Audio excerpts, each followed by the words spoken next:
Magandang hapon kakabsat at yan, nandito tayo ngayon sa labas kasi hindi ako nakapag-intub dun sa loob dahil may mga natutulog. Baka magising sila. Masyado akong malakas yung boses ko. Lalabas tayo dahil magpapa-adjust ako ng aking braces tapos magpapa-cleaning na rin dahil 5 buwan siyang natenga. Matagal-tagal tayong nawala dito kaya yun, hindi pwedeng ipagalaw dun sa Pilipinas, sabi ng aking dentista. Kaya dito, hinintay ko talagang makabalik dito. Inalagaan ko na lang siya sa paglilinis. Nililinis ko siya ng nililinis. Hanggang sa napatid na yung rubber ng brace ko. At saka, natanggal na rin yung dito. Kinakapitan na lang siya nung yung bracket natanggal na dito yung isa. Kinakapitan na lang siya ng rubber. Tsaka nung wire. Kaya, hindi siya nalalaglag. So, ayun na nga. Tumawag ako sa dentista ko na kung pwede na akong magpa-adjust. At, ayun, pumayag naman siya and okay naman na daw. Sa mga nag-aantay po ng update ng aking brace, sobrang tagal niyong inantay, 5 months. At ang kanyang pagbabago ay ganun pa rin. Kung ano yung nakita nyo last time, ganun pa rin. Dahil nga, hindi na siya nagalaw ng 5 buwan simula March, April, May, June. Pang 5 buwan niya na ngayon, July. Yun, hindi siya nagalaw kaya walang nagbago and stable lang siya. Alas 4 yung appointment ko at lakad na tayo kakabsat. Masyadong madumi yung aking lens. Isisingit ko na rin sa vlog na to yung mga question nyo guys kung bakit kami nakabalik. July 1 kami nakabalik tapos nag-i-start pa lang daw silang magpapasok nung July 7. Hindi ko alam yung ganong rules ngayon. Pero dahil sobrang updated kami talaga, tinutukan talaga namin siya ng halos araw-araw. Hindi kami pumapalya sa pag-check. Halos 4 months kaming natenga sa Pilipinas. Dapat March nandito na kami. So since na naabutan kami ng lockdown, ayun, matagal-tagal kaming na-stuck doon sa atin. Kaya nung time na lumabas yung ICA na entry approval, talagang tinutukan namin yung pag-a-apply dun guys. Ang tagal lumabas ng update or yung status. Yung status namin siguro umabot ng 1 month, still submitted pa din siya. Tapos si sis na reject. Tapos after 1 month na reject kami, apply ulit kami. Tapos wala nang status yon. So wala pa rin siya, wala pa rin lumalabas na update. Tapos mga 3rd week ng June, lumabas yung link ng GDRFA, which is pang Dubai lang daw siya. I'm not sure pero yun yung pagkakaintindi namin. Disclaimer guys, ito ay based lamang dun sa nangyari sa amin, sa mga pinaggagawa namin bago kami makarating dito. Sabi kasi nila yung ICA is for Abu Dhabi lang. So siguro yun yung reason bakit kami nare-reject tapos matagal yung update kasi Dubai visa kami. Pero kung Abu Dhabi visa ka, sa ICA talaga daw yung application nun. Medyo may katagalan. Pero hindi ko alam yung mga bagong update nila ngayon or bagong rules. Hindi ko sure kasi nung time na umalis kami ng Pilipinas, bago kami magpabook ng ticket, hinahanap kasi ng airlines yung aming approval ng GDRFA, yung Dubai Entry Permit. Ayan, hinahanap yun. So kung wala kang approval niyan, hindi ka nila i-book or hindi ka makakalis ng Pilipinas, hindi ka papalabasin. Pagka-approve ng aming GDRFA, agad-agad kaming nagpabook ng ticket. Salamat naman sa Diyos at na-confirm yung aming ticket. Tapos after nyan guys, after naming maribook ng ticket, ilang days pa kami bago nakaalis mga 2 or 3 days pa, no? 2 to 3 days pa bago kami nakalis. Kasi nung nag-book kami, yun na lang yung available slot na mas maaga-aga. Ayan.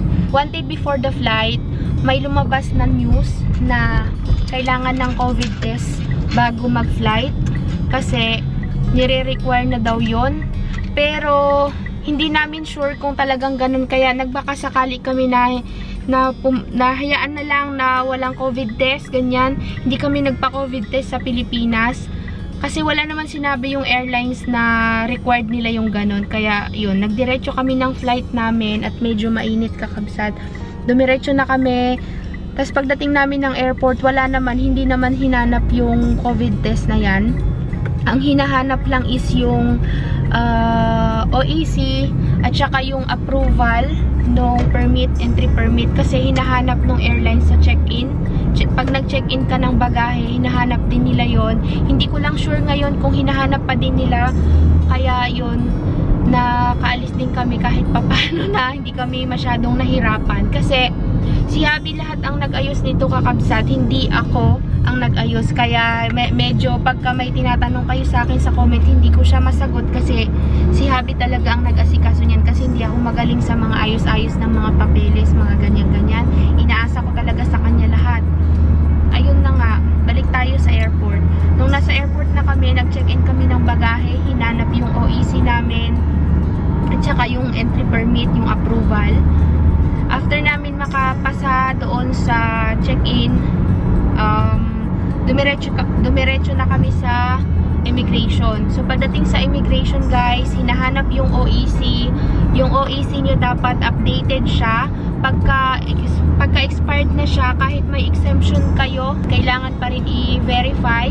So papalabasin nila kayo dun sa lane na papunta ng immigration. Papalabasin kayo papunta ng POEA counter. Doon din mismo sa loob ng airport. So ayun nga, maswerte lang talaga ako, kakabsat, kasi yung copy na binigay sa akin ni Habi na nasa cellphone ko, yun yung pinakita ko sa kanya, kasi expired na din yung hawak kong papel. Ayun nga, tinanggap naman and pinapasok ako. After namin nakapasok na kaming lahat, okay na. Doon sa gate, sa boarding gate, may hindi ko matandaan kung saan namin nakuha yung papel na fill upan, health declaration form. Hindi ko sure kung saan namin siya binigay ng airlines. Binigyan kami ng health declaration form and then finil upan namin. Tapos wag niyong iwawala yung boarding pass ninyo, mga kakabsat, kasi pagdating ninyo ng immigration sa Dubai, dito sa Dubai, hinahanap yun doon sa may registration area. Yung registration na yun is sa harap ng immigration. And then sa registration, kukunin nila yung cellphone number mo, tapos yun nga, boarding pass, tapos yung Emirates ID, ayan, i-register ka nila, yun yung pagkakakilanlan mo dito sa UAE. Tapos bibigyan ka nila ng swab test kit. Yun, yung swab test kit na yun ay ibibigay mo doon sa may swab testing. Yan, doon. Lalagyan ka nila ng green na sticker, yun yung pinakita ko sa inyo last time. Dito na lang tayo, at nandito na nga kami. Kasi sine-check pa rin yun dun kung mayroon kang sticker na ganun. Kasi pag wala ka ata nun, ibig sabihin hindi ka pa na swab test. I'm not sure, pero yun yung pagkakaintindi ko. O ako lang talaga yung nagsasabi. Pero yun nga, hinanap din sa amin yung green sticker na yun sa bago ka lumabas talaga. Alam niyo yung exit pa labas ng ng baggage claim, yun hinahanap yun dun. May nakaabang din dun na nagche-check. Tuloy ko na lang pala mamaya ulit at nandito na kami kasi 4 o'clock yung aking schedule and mamaya na lang ulit natin ituloy yung ating kwentuhan sa swab test. A few inches later. So ayan, kakabsat, tapos na tayong magpa-adjust and ito yung pinalagay kong kulay. Black, kasi hindi ko pa na-experience yung black. At good news, malapit na siyang tanggalin. So, thanks God. Kasi ang hirap ng may braces. Kasi ayos naman na yung ngipin ko tapos na yung songki niya. Yun.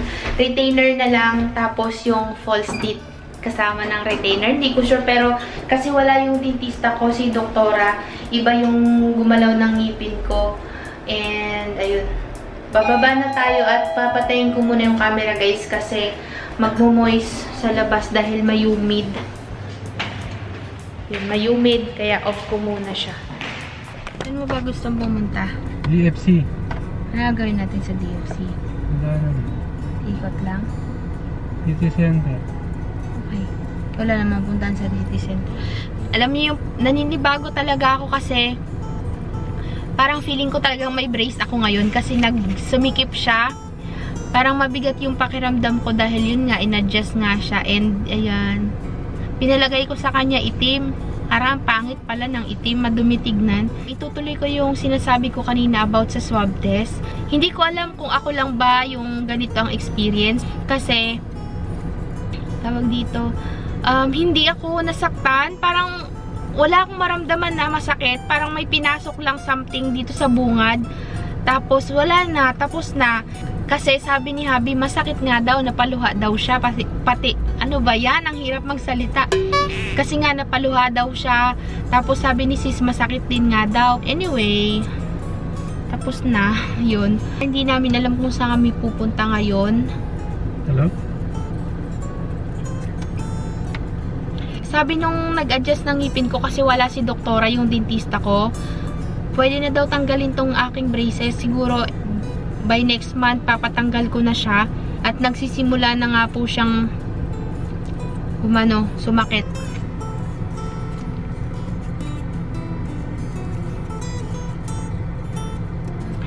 Nakakatuwa kasi lagpas ng 1 year na ayos yung aking mga ngipin. Kasi dati kakabsat, kung hindi nyo pa nakikita yung mga ngipin ko, as in ganyan-ganyan siya. Patong-patong siya dito sa baba. So ngayon sobrang saya ko kasi naayos na siya. Mamaya na lang ako mag-vlog kung may mapupuntahan kami kasi iniisip ko pa talaga guys kung saan kami pupunta. Nandito pala tayo sa Karama area and dito ako nagpa-adjust ng braces ko dun pala sa likod. Di ko na napakita sa inyo. Ang init kasi, sobrang init. Na ko ilabas yung camera kasi grabe 41 talaga. degrees. Oo. Pasensya na kayo kung palaging mayroon akong nakasingit na video na daan-daan. Kasi po, mayroong mga kabsat tayong gusto rin nilang makita yung itsura ng Dubai. So, kaya palagi akong mayroong video na nakasingit na puro daan. Papunta kami ngayon ng DFC. Balik Festival City. Balik Festival. Kakain daw siya ng hotdog doon. Kasi 6 dirhams lang yung hotdog doon eh. Dito tayo ngayon sa DFC at papasok tayo dyan. Hindi ko alam kung pwede ako mag-vlog. Pero, try my best. Hanap kami ng parking. Bumili si Habi ng hotdog. Nandito kami sa IKEA. Magkano yan, 6 dirhams? 9 na yan? Wow. Bumili siya ng hotdog. May kasama siyang drinks. 9 dirhams. May kasama siyang sauce na mustard. Tsaka ketchup. Tapos ito, sabi dito, yan, pag hindi ka pamilya, 2 meters away. Pero pagka pamilya naman, okay lang na magkakatabi. So, ayun nga. Yun yung Carrefour dito. Mahirap kasing mag-vlog dito kakabsat kasi may mga nakabalot. At ayan nga po, ako hindi ako kumakain kasi yung ngipin ko nga adjust lang niya, kaya si Habi lang yung kumakain ngayon. Pauwi na daw kami at wala namang kaming mapuntahan kasi nga mainit.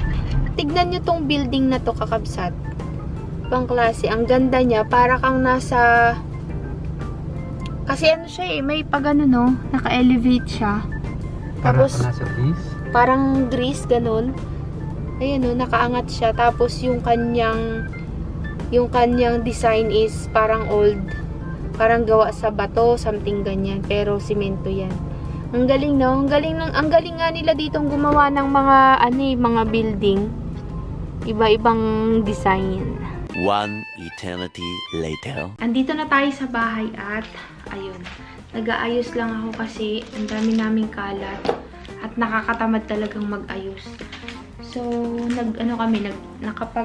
nakapagbihis, nag-shower, ganun. Alam nyo na kasi galing sa labas. Tapos, mahirap magpatuyo ng buhok kaya hindi ko na niliguan yung buhok ko. Pinunas-punasan ko na lang. Ayan, gusto ko pala siyang paputulan ng hanggang, yan, mga ganyan siguro. Patanggal ko tong ganito kahaba. Kasi nauubos yung buhok ko sa tubig dito kasi sobrang init. Nalalagas siya, kaya ayun, magpagupit tayo. Medyo mahaba-haba na yung ating vlog, kaya dito ko na ulit i-end ang ating vlog kasi ayan, palubat na din ako, tsaka mag-charge ako ng battery. Maraming salamat sa panonood and sana ay nag-enjoy kayo sa pagsama sa akin today and magkita-kita ulit tayo sa susunod na video. Bye guys! Thank you so much for watching again. Bye!